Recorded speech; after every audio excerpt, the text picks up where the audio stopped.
ಮತ್ತು ಡ್ರಾಯಿಂಗ್ನ ಕಲಿಬೋದು.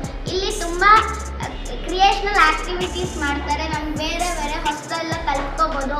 ಮತ್ತು ಸ್ವಿಮ್ಮಿಂಗ್ ಸುಮಾರು ಸತಿ ಹೋಗಿ ಬಂದಿದ್ದೀವಿ. ಟೀಚರ್ಸ್ ಎಲ್ಲ ತುಂಬ ಚೆನ್ನಾಗಿದ್ದಾರೆ. ಮತ್ತು ನಮಗೆ ಏನಾದರೂ ಡೌಟ್ಸ್ ಇದ್ದರೆ ಅಥವಾ ಏನಾದರೂ ಕೇಳಿದ್ರು ಕೂಡ ಹೇಳ್ಕೊಡ್ತಾರೆ. ಮತ್ತು ನಮ್ಮ ಡ್ರಾಯಿಂಗ್ ಸ್ಕಿಲ್ಸ್ ತುಂಬ ಚೆನ್ನಾಗಿದೆ. ಮತ್ತು ನಮ್ಮೆಲ್ಲ ಸ್ಟೂಡೆಂಟ್ಸ್ಗಳ ಪರವಾಗಿ ವೈಪೆ ಅಕಾಡೆಮಿಗೆ ತುಂಬ ಹೃದಯದ ಧನ್ಯವಾದಗಳು.